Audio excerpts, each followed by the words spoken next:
Hello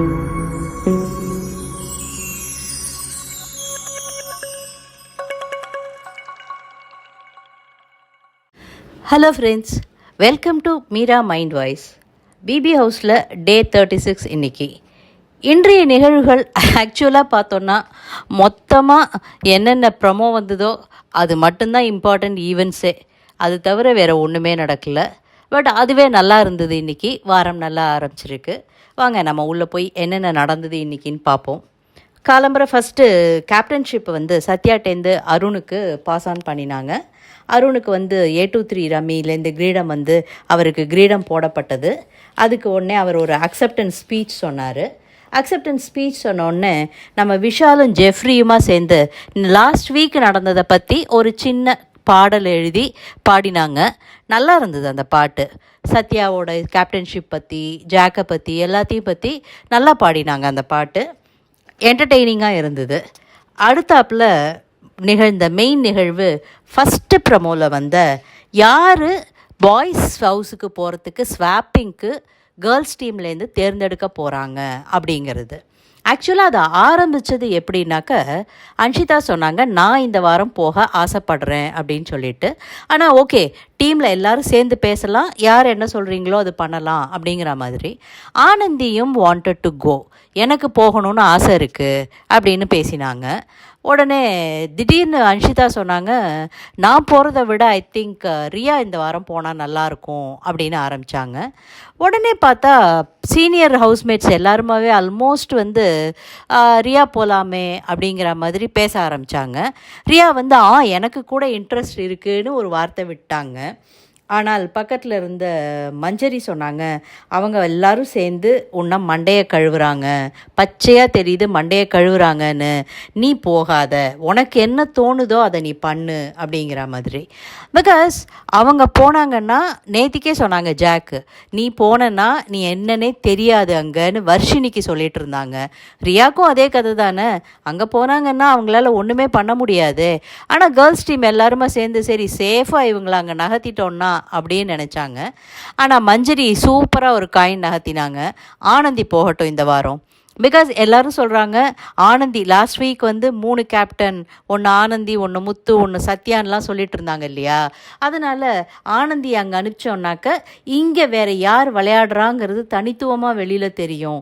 அதனால் ஆனந்தி போகிறது பெட்டர்ன்னுட்டு மஞ்சரி தனியாக ஒரு ட்ராக் போட்டாங்க. அப்புறமா அப்படி இப்படின்னு பேசி இல்லை ரியா போகக்கூடாதுங்கிற மாதிரிலாம் சொல்லி ஓகே ஆனந்தியா அன்ஷிதாவா அப்படின்னு ஒரு சின்ன காம்படிஷன் வந்தப்போ ஆனந்தியும் சொல்லிட்டாங்க சரி அன்ஷிதா போட்டோம். ரியா ஆக்சுவலாக உண்மையிலே சொன்னாங்க நான் அன்ஷிதா தான் போகணும்னு நினச்சேன். பிகாஸ் அவங்களுக்கு நேற்றுக்கு சுனிதா வெளியில் போயிட்டாங்க. ஸோ எமோஷ்னலி அவங்க கொஞ்சம் ஹர்ட்டாக இருக்கும்போது பிளேஸ் சேஞ்ச் இருந்ததுன்னா அவங்களுக்கு அது கொஞ்சம் அதுலேருந்து வெளியில் வர்றதுக்கு ஈஸியாக இருக்கும் அப்படின்னு சொன்னாங்க. அந்த பாயிண்ட் நல்லா தான் இருந்தது, கரெக்டாக தான் இருந்தது. ஸோ ஒரு வழியாக பேசி இதுலேருந்து தான் கரெக்டாக நடுப்புறலேருந்து நம்ம எடிட்டிங் டீம் ஒரு ப்ரமோ கண்டென்ட்டை பிடிச்சிருந்தாங்க. நல்லா இருந்தது அந்த கண்டென்ட்டும் பார்க்குறதுக்கு. ஸோ பாய்ஸ் வீட்டுக்கு அன்ஷிதாவை அனுப்ப போகிறோம். ஆனால் அதை ரொம்ப ரகசியமாக வச்சுக்கணும், பாய்ஸ்க்கு யாருக்கும் தெரியக்கூடாது, ரியா போகிறான்னு எல்லோரும் நினச்சிக்கணும் அப்படிங்கிற மாதிரி பேசிகிட்டு இருந்தாங்க. உள்ளே கூடவே போன மஞ்சரி ரியா கிட்ட நீங்களாவே அங்கே போகணும்னு ஒரு டெசிஷன் எடுத்திருந்தீங்கன்னா நான் நோ சொல்லியிருக்க மாட்டேன். இது என்னமோ அவங்க எல்லாருமா சேர்ந்து உன்னை கட்ட பார்க்குற மாதிரி எனக்கு தோணுச்சு. ஸோ இதை பற்றி நீங்கள் யோசிச்சு பார்க்கணும். டீமுக்காக விளையாடுறதுங்கிறது ஓகே, பட் இங்கே உங்களுடைய இண்டிவிஜுவலையும் நீங்கள் காமிக்கணும். பிகாஸ் லாஸ்ட் வீக் தான் வந்திருக்கீங்க. இந்த வாரம் நீங்கள் என்னன்னு வெளியில் காமிச்சாதான் மற்றதில் எல்லாத்துலேயும் பார்ட்டிசிபேட் பண்ணாதான் எல்லாருக்கும் தெரியும் அப்படிங்கிற மாதிரி சொல்லி அதை முடித்தாங்க. அடுத்தது தீபக்கை கூப்பிட்டு அவர்கிட்ட ஒரு டாஸ்க் லெட்டர் கொடுத்து அனுப்பிச்சார் பிக் பாஸ். டாஸ்க் லெட்டர் இல்லாத ஆக்சுவலாக கேப்டன்ஷிப் பற்றி ஒரு எக்ஸ்ப்ளனேஷன். பிக் பாஸ் ஒரு நல்ல மூவ் எடுத்திருக்காரு. புதுசாக 2 விஷயம் இந்த வாரம் இன்ட்ரடியூஸ் பண்ணியிருக்கார். அதனால் ஏதாவது சேஞ்சஸ் வருமா, ஏதாவது இனோவேட்டிவாக பண்ணலாமான்னு திங்க் பண்ண வேண்டியது ஹவுஸ்மேட்ஸோட டியூட்டி. ஃபஸ்ட்டு என்னன்னாக்க ஆல் டைம் கேப்டன் ஒரு கேப் போட்டிருக்கணும். தட் இஸ் அவருக்கு ஒரு அங்கி கொடுத்துருக்கார். ராஜா மாதிரி ஒரு அங்கியை கொடுத்து ஆல் டைம் நீங்கள் அந்த அங்கியோடையே தான் சுற்றணும் அப்படின்னு சொல்லிட்டாரு. அந்த அங்கியில் பின்னாடி 5 ஸ்ட்ரிப்பு கலர் ரிப்பன்ஸு ஒட்டப்பட்டிருக்கு. அது எதுக்காகன்னா, இன்கேஸ் யாருக்காவது கேப்டன்ஷிப் சரியாக இல்லை, இந்த வாரம் ஹவுஸ் வந்து என்டர்டெய்னிங்காக இல்லை, போர் அடிக்கிறது அப்படிங்கிற மாதிரி ஏதாவது ஒப்பீனியன் இருந்ததுன்னா, வித் ப்ராப்பர் எக்ஸ்ப்ளனேஷன் அத்தனை பேரையும் கூப்பிட்டு இதில் உட்காத்தி லிவிங் ஏரியாவில் உட்காத்தி வச்சு டிஸ்கஸ் பண்ணக்கூடாது. ப்ராப்பராக எக்ஸ்ப்ளனேஷன் கொடுத்து அக்செப்ட் பண்ணிட்டாங்கன்னா ஒரு ரிப்பனை நீங்கள் ரிமூவ் பண்ணிடலாம். 5 கலர் இருக்குது, 5ம் ரிமூவ் பண்ணப்பட்டால் கேப்டன்ஷிப்பு பறிக்கப்படும் அருண்கிட்டேருந்து. இந்த கேப்டன் எஃபிஷியன்ட் இல்லை அப்படின்னு சொல்லிட்டு, ஸோ தட் கேப்டனுக்கும் ஒரு ரெஸ்பான்சிபிலிட்டி இருக்கும். 2வது விஷயம், யாராவது மைக் சரியாக போடலை அப்படின்னு பிக்பாஸ்டேருந்து அனௌன்ஸ்மெண்ட் வந்தாலோ, யாராவது தூங்கினாங்கன்னு நாய் குறைச்சாலோ, எந்த நபர் அதை பண்ணுறாங்களோ அவங்களுக்கு பதிலாக வேறு ஒரு நபரை தேர்ந்தெடுத்து அவங்கள ஏதாவது செய்ய சொல்லணும் அப்படின்னு சொன்னார். அவங்களுக்கு பனிஷ்மெண்ட் கொடுக்கணுன்னே தான் ஆக்சுவலாக சொன்னார் பிக்பாஸு. ஸோ இது ரெண்டுமே நல்ல ஒரு இனோவேட்டிவ் தாட்டு. ஏன்னா அடுத்தவங்களுக்காக நான் பனிஷ்மெண்ட் பண்ணணுன்னா நான் எதுக்கு பண்ணணும்னு இவங்க ரிபல் பண்ணுவாங்க. அந்த மாதிரியான ஒரு இது இருந்தது அதில். ஸோ இது நல்ல விஷயம். அடுத்தது முத்து இது கேட்டார், சார் நீங்கள் இந்த தடவை கேப்டன் ஆகிட்டீங்க, நமக்கு வந்து ஒரு டாஸ்க் கொடுத்துருந்தாங்க, பெஸ்ட் பெர்ஃபார்மரோட ஒஸ்ட் பெர்ஃபார்மர் ஆல் டைம் சேர்ந்து இருக்கணும்னுட்டு. மோரலஸ் முத்துவும் அருணும் பாய்ஸ் டீம் சேர்ந்தே தான் சுற்றிட்டு இருக்காங்க. ஆனால் நம்ம வர்ஷினியும் சௌந்தர்யாவும் அதை மறந்தே போயிட்டா மாதிரி தான் தோணுது. 2 பேரும் சேர்ந்தேலாம் இல்லை. இவங்களும் கேட்டாங்க, நீங்கள் 2 பேரும் இன்னும் சேர்ந்தேவா இருக்கீங்க அப்படின்ட்டு. 2 பேரும் ஒருத்தரை பார்த்துட்டு ஆன்னு இழுத்தாங்க. அது வந்து இப்போ நடைமுறைப்படுத்துறது கொஞ்சம் சிக்கலாக இருக்கும். பிகாஸ் கேப்டன் 2 வீட்டுக்கும் போயிட்டு வரலாம், ஆனால் முத்து இந்த வீட்டிலேருந்து அந்த வீட்டுக்கு போக முடியாது. ஸோ அதுலேருந்து எது வரைக்கும்னு எங்களுக்கு சொன்னீங்கன்னா நல்லாயிருக்கும் அப்படின்னு பிக்பாஸ் கிட்டே கேட்டார். பிக்பாஸ் உடனே கேட்டார், அருண் அண்ட் சௌந்தர்யா நீங்கள் என்ன நினைக்கிறீங்க, அவங்க உங்கள் 2 பேர்கிட்டேருந்தும் கற்றுக்கிட்டாங்களா அப்படின்னு கேட்டார். அருண் சொன்னார், சார் அவர் கற்றுக்கிட்டாரோ இல்லையோ நான் நிறைய விஷயங்கள் அவர்கிட்டேருந்து கற்றுண்டேன் அப்படிங்கிற மாதிரி. உடனே சரி ரியா நீங்கள் சொல்லுங்கள், வர்ஷினி நீங்கள் சொல்லுங்கள், நீங்கள் என்ன கற்றுண்டீங்க அப்படின்னு கேட்ட உடனே வர்ஷினி எழுந்து, சார் டீமுக்காக எப்படி விளையாடணும், எப்படி மற்றவங்க கிட்டலாம் பழகணுங்கிறத நான் கற்றுண்டேன் இவங்கக்கிட்டேருந்து அப்படின்னாங்க. முத்துவை கேட்ட உடனே நல்லா அழகாக தெளிவாக, சார் இவர் வந்து மற்றவங்களுக்கு உதவுறது ரொம்ப நல்ல குணம், அந்த உதவி மனப்பான்மையை நான் அருண்கிட்டேருந்து கற்றுக்கிட்டேன். அதே மாதிரி தனக்கு டைம் வேணும்னு எடுத்துக்காம, தனக்குன்னு டைம் ஒதுக்கிக்காமல் மற்றவங்களுக்கு டைம் கொடுத்து நிறைய விஷயங்கள் பண்ணுறாரு, அந்த மாதிரி பண்ணணும்னு நான் கற்றுக்கிட்டேன் அப்படின்னு சொன்ன உடனே ஓகே, ஸோ நீங்கள் 2 பேரும் உங்களுடைய இது முடிஞ்சுது, நீங்கள் 2 பேரும் இனிமேல் தனித்தனியாக இருக்கலாம் அப்படின்னு அதையும் முடிச்சு வச்சுட்டாரு. அடுத்தது ஸ்வாப் டைம். ஸ்வாப்பிங்க்கு யார் அனுப்ப போகிறீங்க அப்படின்னு கேட்டார். பாய்ஸ்லேருந்து ராயன், கேர்ள்ஸ்லேருந்து ரியா அப்படின்னு சொன்னாங்க. எப்படி தேர்ந்தெடுத்தீங்க இதை அப்படின்னோடனே பாய்ஸ் டீமில் சொன்னாங்க, ராயன் ஆல்ரெடி வந்து கேர்ள்ஸ் டீமில் நல்லா ஜெல்லாக இருக்கார், ஸோ இப்போ அங்கே போனான்னாக்க அவங்களோட இன்னும் நல்லா கலந்து பழகி பாய்ஸ் டீமுக்காக அவர் இன்னும் நல்லா விளையாட முடியும்னு அவர் அங்கே அனுப்புகிறோம் அப்படின்னாங்க. அவர் அங்கே கேர்ள்ஸ் டீமோட நல்லாவே ஜெல் ஆகிட்டார் ஆல்ரெடி.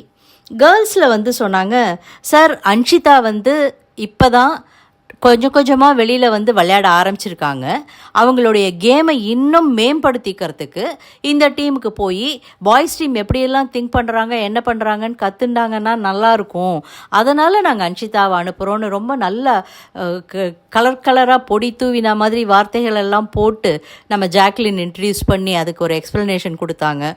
பிக்பாஸோட கமெண்ட்டு அதுக்கு, பெருசாக பிளான் பண்ணியிருக்கீங்க போல், என்ன நடக்குதுன்னு பார்க்கலாம் அப்படின்னுட்டு. 2 பேரும் ஆனால் என்ன பண்ண போகிறாங்கன்னு தெரியல, பொறுத்திருந்து தான் பார்க்கணும். உடனே டீம்ஸ் எல்லாம் பிரிச்சாச்சுன்னா சொல்லலாம் அப்படின்னு சொன்ன உடனே இந்த தடவை பாய்ஸில் குக்கிங் பண்ண போகிறது தீபக், முத்து அண்ட் சிவா. அடுத்தது வாட்டர் இன்சார்ஜ் வந்து ஜெஃப்ரி. அடுத்தது கிச்சன் இன்சார்ஜ் வந்து ரஞ்சித் அண்ட் விஷால், அதாவது கிச்சனுக்குள்ளே வர்றவங்களுக்கு டாஸ்க் கொடுக்கணும் இல்லையா அதுக்காக. Store room incharge Sathya and Raanav. So இவங்க எல்லாருமே செட்டில் ஆகிட்டாங்கங்கும் போது இவங்கக்கிட்ட மிஞ்சி இருந்தது ரயான் மட்டும்தான். ஸோ அவனை கேர்ள்ஸ் டீமுக்கு அனுப்பிச்சி வச்சுட்டாங்க. Very simple. கேர்ள்ஸ் டீம்லேருந்து குக்கிங்க்கு வர்றதுக்கு பவி, ஹெல்ப்புக்கு ரயான் அண்ட் சாச்னா. அண்டு ஜாக்லின் வந்து தண்ணி எடுத்துகிட்டு போகிறதுக்கு வந்துட்டு போகணும் அப்படின்னு சொல்லிட்டு உடனே பிக் பாஸ் கமெண்ட் பண்ணார், என்ன பவி நீங்கள் உங்களுடைய வெசல் வாஷிங்கை ரொம்ப மிஸ் பண்ணுவீங்க போல இருக்குது அப்படின்னுட்டு. அதெல்லாம் இல்லை பிக் பாஸ்னோடனே, சரி டாஸ்க்கை வந்து நீங்கள் தோத்துட்டு அதையும் பண்ணுறதுக்கு எடுத்துட்டுலாம் அப்படின்னோடனே, நோ பிக் பாஸ், இந்த தடவை பாய்ஸ் பண்ணுவாங்க, நான் வந்து ஸ்டில் கிச்சனில் தான் இருப்பேனோடனே, ஒன்லி கிச்சனில் மட்டும் இல்லாமல் வீட்டில் எல்லா இடத்துலையும் நடமாடுங்க, கொஞ்சம் வெளியில் தெரியுங்க அப்படிங்கிற மாதிரி கமெண்ட் பண்ணார். பிக் பாஸே இறங்கி இவங்க கூட ஒரு அடுத்த பிளேயராக விளையாடவே ஆரம்பிச்சிட்டாரு. அப்படி பண்ணியும் இவங்க வந்து அதை சீரியஸாக எடுத்துக்க மாட்டேங்கிறாங்களோ அப்படிங்கிற ஒரு விஷயம் இருந்துட்டு தான் இருக்குது. அடுத்தது அருண் சொன்னார், இந்த கேப்பை நான் கழட்டி வச்சிடலாமா அப்படிங்கிற மாதிரி அவர் கொடுத்த அங்கியை.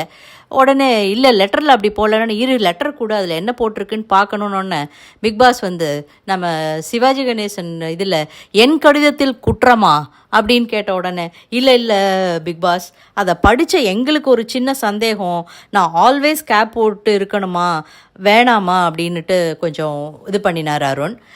பொருத்தமாக இருக்குது, அதனால் வாரம் முழுக்க போடுங்க, இதை கழட்ட வேண்டாம் அப்படின்னு சொல்லிட்டு இறங்கி கேம் பிளான் போட ஆரம்பிச்சுட்டார் பிக் பாஸ். பிகாஸ் ப்ரோக்ராம் பாதி முடிஞ்சாச்சு. அதன் பிறகு கேட்டாலும் இந்த வாய்ப்போ வீடோ கிடைக்காது. இங்கேருந்து இவங்க வெளில போயிட்டாங்கன்னாக்க இந்த வாய்ப்பு அவங்களுக்கு திரும்ப கிடைக்காது, இந்த வீட்டுக்கு திரும்ப வர முடியாது. இந்த கேம்லேருந்து வெளில போனவங்க ஆர்னவாகட்டும் தர்ஷாவாகட்டும் என்ன சொல்கிறாங்க, எனக்கு திரும்ப ஒரு சான்ஸ் கொடுங்க, நான் எப்படி விளையாடுறேன் பாருங்க அப்படின்னுட்டு. அது உள்ளே இருக்கிற ஹவுஸ்மேட்ஸ்க்கு தெரியாது இல்லையா? ஸோ அதனால் பிக் பாஸே வந்து சொல்கிறாரு. ஸோ பாதி கேம் முடிஞ்சாச்சு, இன்னும் சில பல வாரங்கள் தான் இருக்குது. ஸோ இந்த ப்ரோக்ராமை இப்போ தான் இது என்ன பண்ணணும்னு நீங்கள் கொஞ்சம் கொஞ்சமாக உணர்றீங்க, ஆனால் இது போராது. போட்டி மனப்பான்மையோட தீவிரமாக இறங்குங்க. இந்த வாரத்துலேருந்து entertain the audience and people. நீங்கள் ஒருத்தரோட ஒருத்தர் போட்டி போட்டு யார் வின் பண்ண போகிறோம் கப்பை அப்படின்னு, யார் டைட்டில் வின்னர் அப்படின்னு சொல்லிட்டு இறங்கி விளையாட ஆரம்பித்தாதான் என்டர்டெயின்மெண்ட்டாக இருக்கும் மக்களுக்கும். இது வந்து ரொம்ப சிம்பிள் அப்படின்னு சொல்லிட்டு, என்ன ஜெஃப்ரி கரெக்ட் தானே, டஃப்பாக்கணும் இல்லையா அப்படின்னோடனே, ஆமாம் பிக் பாஸ் அப்படின்னா, okay let the countdown for the title start from this week. இப்போலேருந்து விளையாட ஆரம்பிங்க. அவர் இதுக்கு மேலே சொல்ல முடியாது, நீங்கள் இன்னும் விளையாடலை, நீங்கள் இன்னும் உங்களுடைய காம்படிட்டிவ்னஸை காமிக்கலை, நீங்கள் இங்கே எல்லோரும் பிக்னிக் பண்ணுறதுக்கோ இல்லை ஒரு ரிசார்ட்டில் தங்கி புது புது ஃப்ரெண்ட்ஸ் அமைச்சுண்டு எல்லாருக்கும் உங்களுடைய தயால குணத்தெல்லாம் காமிக்கிறதுக்கோ வரல அப்படின்னுட்டு. அதுவும் இருக்க வேண்டிதான், ஆனால் கூடவே எல்லாரும் நம்ம தான் டைட்டில் வின்னர் ஆகணுங்கிற ஒரு போட்டி மனப்பான்மையும் இருக்கணும். பார்ப்போம், விளையாட ஆரம்பிப்பாங்கன்னு நினைப்போம். அதுக்கு ஒரு முத்தாய்ப்பாக என்ன பண்ணினார், டைரக்ட் ஓப்பன் நாமினேஷன் வச்சார். அதுலேயும் எல்லோரும் சொதப்பிட்டாங்க. அதை பண்ணி முடித்ததுக்கு அப்புறமா கேர்ள்ஸ் உட்காந்து டிஸ்கஸ் பண்ணுறாங்க. பாய்ஸ் பெருசாக அதை பற்றி கண்டுக்கவே இல்லை. ஆனால் கேர்ள்ஸ் அதுக்கப்புறமா என்னப்பா அது ஓப்பன் நாமினேஷனுங்கும்போது யார் யாருக்கு எத்தனை ஓட்டு விழுந்திருக்குன்னு கவுண்ட் பண்ணி மற்றவங்களையும் உள்ளே இறக்கி இருக்கலாமே அப்படின்னுட்டு. ஜெஃப்ரி சொல்கிறான், என்னது இது ரேஷன் கார்டுக்கு பேர் சேர்க்குற மாதிரி எல்லாரும் இப்படி அடிச்சு விட்டீங்க அப்படின்னுட்டு. இந்த வாரம் டைரக்ட் நாமினேஷன் ராணவ் பண்ணது சௌந்தர்யாவை, அடுத்தது ஜாக்லின் பண்ணது சிவாவை. சிவாவுக்கு ஜாக்லின் சொன்ன ரீசன் நல்லா இருந்தது. இவர் வந்து வெளியிலேருந்து பார்த்துட்டு வந்து எல்லார்கிட்டேருந்தும் அன்பாக பழகி அவங்கக்கிட்டேருந்து ஜெல்லார மாதிரி விஷயம் கேட்டுக்கிற மாதிரி பழகணும்னு நினைக்கிறாரு. ஸோ இந்த ஆட்டிடியூட் எனக்கு பிடிக்கல அப்படின்னு சொன்னாங்க. நம்ம சௌந்தர்யா உள்ளே வந்துட்டு அவங்க நாமினேஷன் பண்ணும்போது, நீ வேஸ்ட் பண்ண மாதிரி நான் வேஸ்ட் பண்ண மாட்டேன், என்னோடய ஓட்டை உனக்கு நான் போட மாட்டேன், நான் எல்லாரும் என்னை நாமினேட் பண்ணும்போது என்ன ரீசன் சொல்லி நாமினேட் பண்ணுறாங்கன்னு கேட்குறதுக்கு ரொம்ப ஆர்வமாக இருந்தேன், அதை எல்லாத்தையும் ஒரே ஓட்டு போட்டு காலி பண்ணிட்டேன் என்ன அப்படின்னு ஒரு மாதிரி ரூடாகவே பேசினாங்க. விஷால் சொன்னார், இது எக்ஸ்ப்ளனேஷன் கொடுக்கக்கூடாது, இந்த இடத்துல டைரெக்டாக நாமினேஷன் மட்டும்தான் ரீசன் சொல்லி பண்ணணும், யாரும் அட்வைஸ் பண்ணுறதோ சாரி கேட்குற மாதிரி பேசுகிறதோ பண்ணாதீங்கன்னுட்டு அப்படின்னு எக்ஸ்பிளைன் பண்ணதுக்கப்புறம் ஓகே அப்படின்னு அவங்க யூஷுவல் ஆட்டிடியூடில் வேற ஒருத்தரை நாமினேட் பண்ணிட்டு போனாங்க. இதில் ஒரு ஓட்டு வாங்கி தப்பிச்சது ரயான், முத்து அண்டு விஷால். அதில் கேர்ள்ஸ் டீமில் எல்லாருக்குமே கொஞ்சம் வருத்தம். பல பேர் முத்து வரலையா இந்த தடவை நாமினேஷனில் அப்படின்னு ரொம்ப ஆச்சரியப்பட்டாங்க. ஓவராலாக 13 பேர் நாமினேட்டட். கேர்ள்ஸ் டீம்லேருந்து மஞ்சரி, வர்ஷினி, சாச்னா, தர்ஷிகா, ஜாக், ரியா அண்ட் டைரக்ட் நாமினேஷனில் சௌந்தர்யா. வேறஸ் பாய்ஸ் டீம்லேருந்து Ranjith, Ranav, Sathya, Jeffrey plus Deepak and Siva வந்து டைரக்ட் நாமினேஷன். தீபக் கிட்ட பாம் இருந்ததுனால சிவா வந்து ஹவுஸ் ஸ்வாப்பிங் இவங்களால பண்ணப்பட்டவர். ஸோ 13 பேர் இந்த தடவை நாமினேஷனில். அடுத்தது ஈவினிங் ஷாப்பிங்காக டோக்கன் டாஸ்க் வச்சார். நம்ம நிறைய ரீல்ஸ்லலாம் பார்த்துருப்போம். கலராக பாட்டில்ஸ் வச்சு அது இந்த பக்கம் பார்க்குறவங்க மட்டும்தான் பார்க்க முடியும், அந்த பக்கத்துலேருந்து விளையாடுறவங்க பார்க்க முடியாது. சேம் கலர் பாட்டிலில் வச்சாங்கன்னா அதுக்கு முன்னாடி இருக்கிற கேஷ் அவங்களோடது. 12 பாட்டில் வச்சுருந்தாரு. Boys team 4, girls team 8 win பண்ணாங்க. ஸோ கேர்ள்ஸ்க்கு 8,000, பாய்ஸுக்கு 4,000 கிடச்சிது பிபி கேஷு. இதில் விளையாடினது வந்து பாய்ஸ் டீமில் தீபக், முத்து அண்ட் ராணவ். முத்து இறங்கினது எதுக்காகனா இது மெமரி கேம் அப்படின்லாம் ஒரு பில்டப் கொடுத்தாங்க. ஆனால் முத்து சொல்லிட்டாரு இது mainly luck based game, memory கேம்ங்கிறத விட, பிகாஸ் மற்றவங்க எதில் வைக்கிறாங்க நம்மளால் பார்க்கக்கூட முடியல அப்படின்னு சொல்லிட்டு இருந்தார். கேர்ள்ஸ் டீம்லேருந்து தர்ஷிகா, மஞ்சரி அண்டு சாச்னா விளையாடினாங்க. தே ஆர் ஸோ ஹாப்பி 8,000 ரூபா வின் பண்ணினதில். அடுத்தது ஷாப்பிங்க்கு போகிறதுக்காக பயங்கர பிளானிங். எவ்ரி வீக் பண்ணுற மாதிரி இது எடுக்கணும் அதை எடுக்கணும்னு சொல்லிட்டு யார் யார் போகணும்னு பிளான் பண்ணி எல்லாம் தீபக் தான் சொல்லி கொடுத்துட்டு இருந்தது. விஷால், முத்து அண்டு சத்யா வந்து பாஸ்கெட் தூக்கிறதுக்கு, விஷால் எடுத்து வைக்கிறதுக்கு, முத்து கால்குலேட் பண்ணுறதுக்கு, ஏன்னா மணி கம்மியாக இருக்குன்னுட்டு. கடைசியில் போட்டார் பிக் பாஸ் வந்து ஒரு குண்டு. கேர்ள்ஸ் டீம்லேருந்து பாய்ஸ் டீமில் யார் யார் போகணுன்னு நீங்கள் 3 பேரை செலக்ட் பண்ணுங்கள். பாய்ஸ் டீம்லேருந்து கேர்ள்ஸ் டீமில் யார் யார் போகணுன்னு நீங்கள் 3 பேரை செலக்ட் பண்ணுங்கள். அடுத்தால பெருசாக அவங்கள டிஸ்கஸ் பண்ணுறதுக்கு டைம் கொடுக்காமல் உள்ள அனுப்பிச்சிட்டாரு. நம்ம நண்டு பிராண்டில் இவங்கள்டேருந்து எல்லாருக்கும் டிஷர்ட்ஸ் வந்தது. பாய்ஸ்க்கு ஒயிட் கலர்லேயும் கேர்ள்ஸுக்கு பிளாக் கலர்லேயும். அதை போட்டுட்டு நீங்கள் உள்ளே போகணும் அப்படின்னு சொல்லிட்டாங்க. இவங்க உடனே கிடுகிடுன்னுட்டு யாரை செலக்ட் பண்ணணுங்கிறத யோசிக்காமல் 2 டீமுமே இதை பண்ணிகிட்டு இருந்தாங்க. மாற்றி உள்ளே போய் என்னென்ன எடுக்கணுங்கிறத ஹோல் டீமுக்கும் எல்லாருக்கும் இது முக்கியம் எடுத்துருன்னு 2 பேருமே, பிகாஸ் சாப்பாட்டு விஷயம் எல்லோரும் அதை சொல்லிட்டு இருந்தாங்க.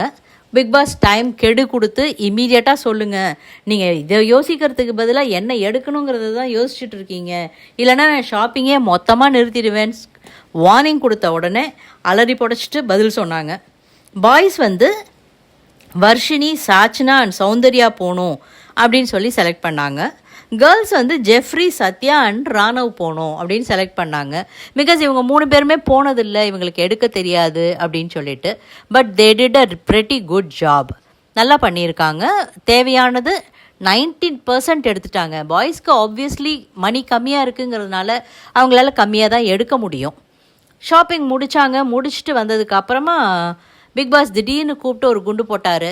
என்ன ஷாப்பிங் பண்ணீங்க, நீங்கள் வந்து கொடுத்த அமௌண்ட்டுக்குள்ளே தான் பண்ணீங்கன்னு நினைக்கிறீங்களா அப்படி இப்படின்னு 2 டீமையும் கேட்ட உடனே எல்லாருமே கொஞ்சம் அரண்டுட்டாங்க. ஒருவேளை ஜாஸ்தி பண்ணியிருப்போமோ அப்படின்னு சொல்லிட்டு. But boys were very confident, நாங்கள் எடுத்தது கம்மியாக தான் பிக் பாஸ் எடுத்திருக்கோம் அப்படின்னு சொல்லிட்டு. கடைசியில் எல்லோரும் கரெக்டாக ஷாப்பிங் பண்ணியிருக்கீங்க. கேர்ள்ஸ் வந்து 7,220க்கும் பாய்ஸ் வந்து 3,560க்கும் உங்களுக்கு கொடுத்த மணிக்கு கம்மியாகவே ஷாப்பிங் பண்ணினதுனால அத்தனையும் உங்களுக்கு அனுப்பப்படுகிறது அப்படின்னு சொல்லிட்டு எல்லாத்தையும் கொடுத்துட்டாரு. ஸோ இதுலேயும் பெரிய ட்விஸ்ட் எதுவும் இல்லை. அவர் சொல்லவும் சொல்கிறாரு, ஜாக் நீங்கள் எடுத்த மாதிரி எல்லா தக்காளியும் எடுத்துருங்க. That's a game. சும்மா எல்லாத்தையும் ஒருத்தர் எடுத்துட்டாங்கன்னா அடுத்தவங்க அது இல்லாமல் ஒரு வாரம் எப்படி சமாளிக்கிறாங்கன்னு பார்க்கலாமே, அதுதானே ஃபன்னு. அதை நினச்சி 2 பேரும் சண்டை போட்டுட்டு இருப்பாங்க, 2 பேரும் மூஞ்சி காமிச்சிட்டு இருப்பாங்க. அது எதுவுமே அவங்க பண்ணலை. சாப்பாட்டில் வந்து விளையாடக்கூடாதுன்னுட்டு ஈவன் சாச்னா ரொட்டி பண்ணும்போது கொண்டு வந்து அங்கேருந்து ரஞ்சித்து கொடுக்குது. சொல்கிறது, இந்த பாருங்கள் நீங்கள் எனக்கு எவ்வளோ நாள் ஊட்டி விட்டுருக்கீங்க, எவ்வளோ நாள் கொடுத்துருக்கீங்க, அதனால் நான் ஷேர் பண்ணுறேன் அப்படின்னு சொல்லிட்டு. அஃப்கோர்ஸ் அந்த ஒரு தயால குணம் இருக்கிறது நல்லது தான், அது தப்புன்னு சொல்ல மாட்டேன். இவங்க என்ன பண்ணிட்டாங்க, சாப்பிட உட்காந்த உடனே அன்ஷிதாவை கூப்பிடாம பாய்ஸ் டீம் சாப்பிட ஆரம்பிச்சிட்டாங்க. அன்ஷிதாவுக்கு கோவம். உள்ளே வந்து பார்க்கும்போது இவங்க 10 பவுல் எடுத்து வச்சுருக்காங்க. எக்ஸ்ட்ரா இருந்த ஒரு பவுலை சிவா எடுத்துக்கிட்டாரு. அதை யாரும் கவனிக்கவும் இல்லை. இவங்க உள்ளே வந்த உடனே டக்குன்னு முத்து எதையோ சமாளித்து தன் பிளேட்டில் இருந்ததையே எடுத்து ஒரு கிணத்துல போட்டு உனக்காக எடுத்து வச்சதுமான்னு கொண்டு வந்து கொடுத்த உடனே அன்ஷிதா ஒன்று தான் கேட்டாங்க, அந்த தட்டுலேருந்து எடுத்து கிணத்துல போட்டிங்களா? பிகாஸ் நீ எச்சலை போட்டிருந்தாலும் சரி, அதெல்லாம் பற்றி எனக்கு பிரச்சனை இல்லை. நான் கேட்டதுக்கு டைரெக்டாக எனக்கு ஆமாம் இல்லைன்னு பதில் சொல்லுங்கள் அப்படின்னுட்டு அவங்க கோச்சிக்க போகிறாங்களே, தப்பாக நினச்சிக்க போகிறாங்களேன்னுட்டு, இல்லை நான் 10 எடுத்து வச்சேன், நான் இவ்வளோ நழி சாப்பிட்டுட்டேன்னு என்னென்னமோ சொல்லி சமாளித்து பார்த்தார். பட் அன்ஷிதாவுக்கு கோவம் வந்துருச்சு. நான் சாப்பிட மாட்டேன். நான் சாப்பிடாததுக்கு ரீசன், இப்போ நான் சாப்பிடலைன்னா தான் அடுத்த தடவை சாப்பிட உட்காரும்போது அன்ஷிதாவை கூப்பிடணும்னு உங்களுக்கு எல்லாருக்கும் தெரியும் அப்படின்னுட்டு. பாவம், அந்த பொண்ணுக்கு அழுகியும் வேற வந்துருச்சு. வெளில போயிட்டாங்க. உடனே டீமில் எல்லாருமா பேசி, இல்லை எல்லாருமா போய் சாரி கேட்கணும் அவகிட்டன்னு சொல்லி சாரி கேட்டு கூப்பிட்டு வந்து சாப்பிட வச்சாங்க.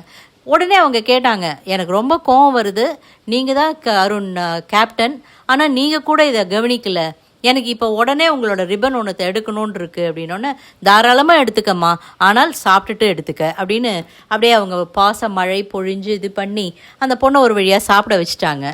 வெளியில் விஷால் கொண்டு வந்து திரும்ப கொடுத்த உடனே, ஏய் நாளைக்கும் என்னை மறந்துருங்கப்பா, அப்போ தான் எனக்கு இன்னும் நிறைய சாப்பாடு கிடைக்கும் அப்படின்னு அவங்க ரொம்ப சிரித்து கலகலப்பாக ஆயிட்டாங்க. வெடிக்கும்னு எதிர்பார்த்த விஷயங்கள் எல்லாம் பிசுபிசுத்து போயின, அவ்வளோதான் சொல்ல முடியும். ஆனால் கேர்ள்ஸ் டீமில் ஒரு சின்ன டிஸ்கஷன் போயிட்டுருக்கு. நாளையிலேருந்து அருண் நீ எங்ககிட்டேருந்து சாப்பிட்டுக்க, பிகாஸ் ஆல்ரெடி அங்கே சாப்பாடு கம்மியாக வந்திருக்கு, நிறைய பேர் ரொம்ப பசியில் இருக்காங்க. முத்து சத்யா எல்லாம் அரை வயிறுக்கு தான் சாப்பிட்றாங்க. உயிர் வாழ்ந்துருவோம்ல, பரவாயில்ல, அதை வச்சுட்டு பண்ணிக்கலாம், மேனேஜ் பண்ணிக்கலாம் அப்படிங்கிற லெவலில் தான் இருக்காங்க. ஸோ நீ ஒருத்தர் எங்ககிட்டேருந்து சாப்பிட்டுட்டேன்னா கேப்டன் 2 வீட்லேயும் சாப்பிட்லாமே, பிரச்சனை இல்லையே, அப்படி பண்ணிக்கலாம் அப்படிங்கிற மாதிரி சொன்னாங்க. இன்னொரு விஷயம் நடந்தது இன்றைக்கி. இந்த பிக் பாஸ் சொன்னார் இல்லையா, மைக் போடலை, அந்த மாதிரி அனௌன்ஸ்மெண்ட் வந்ததுன்னா டாஸ்க் கொடுக்கணும் அப்படின்னு சொல்லிட்டு. ஃபஸ்ட்டு அனௌன்ஸ்மெண்ட் வந்தது, வர்ஷினி மைக்கை சரி பண்ணுங்கன்னுட்டு. உடனே அருண் போய் அவங்கள வார்ன் பண்ணிட்டு வந்துட்டார். பிக் பாஸே கூப்பிட்டு, நோ, போய் அவங்களுக்கு டாஸ்க்கு கொடுங்க, பனிஷ்மெண்ட் கொடுங்க அப்படின்னு சொன்ன உடனே அருண் ரொம்ப ஃபேர் கேமாக யார் ஒருத்தர் ஒரு தப்பு பண்ணுறாங்களோ அவங்களுக்கு பக்கத்தில் யார் இருக்காங்களோ அவங்களுக்கு தான் நான் பனிஷ்மெண்ட் கொடுக்க போகிறேன், because they could have prevented it. அவங்க பார்த்துருக்கும் போது இது பண்ணாத, அப்புறம் யாராவது பனிஷ் பண்ணிடுவாங்க அப்படின்னு சொல்கிறதுக்கான வாய்ப்பு இருந்தது.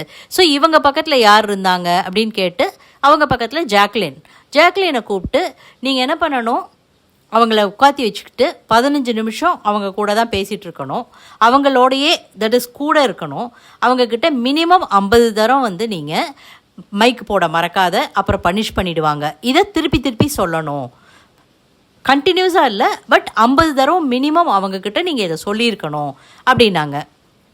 இரிட்டேட்டிங்காக தான் இருந்தது. ஜாக்கும் சொல்கிறதுக்கு கொஞ்சம் கஷ்டப்பட்டாங்க, பிகாஸ் 10 தடவை நார்மலாக சொல்ல முடிஞ்சுது, 11ஆவது தடவை இப்போ நான் கோவமாக சொல்ல போகிறேன் அவங்ககிட்ட அப்படின்னு சொல்லிகிட்டே சொன்னாங்க. ஏய் இனிமேல் போட மறந்தேன்னா உன்னை கொலை பண்ணிவிடுவேன், அட்லீஸ்ட் போட மறக்கிறேன்னா என்னை பக்கத்தில் வச்சுட்டு போட மறக்காத, நான் ஏதாவது தப்பு பண்ண போகிறேன்னு சொல்லிவிட்டு நான் ஓடி போய்டுறேன், இல்லாட்டினா என்னை வச்சு செஞ்சுருவாங்க, எனக்காகவே தண்டனையை ஜாஸ்தி பண்ணிவிடுவாங்க, இப்போ சிம்பிளாக கொடுத்துருக்காங்க அப்படின்னு சொல்லிவிட்டு. But she did the task. இதே ஒரு வாய்ப்பு தர்ஷிகாவுக்கு வரும்போது அவங்க அருண்கிட்ட ஆர்கியூ பண்ண ஆரம்பிச்சிட்டாங்க.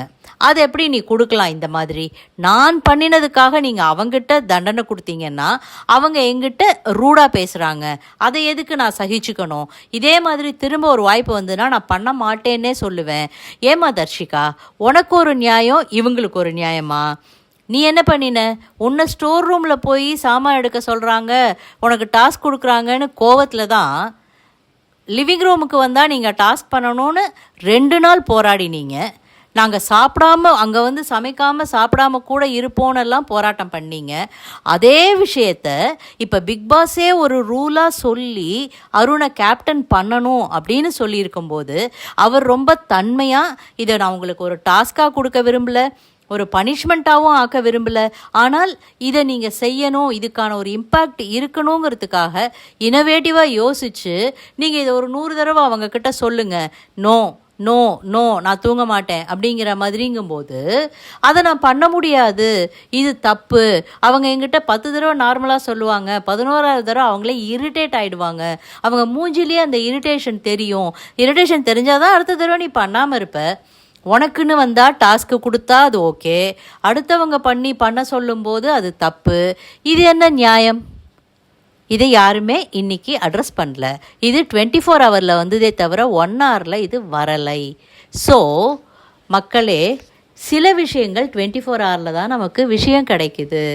ஸோ இந்த வீடியோ உங்களுக்கு பிடிச்சிருந்ததுன்னா கமெண்ட் பண்ணுங்கள், ஷேர் பண்ணுங்கள், லைக் பண்ணுங்கள், சப்ஸ்கிரைப் பண்ண மறக்காதீங்க. தேங்க்யூ.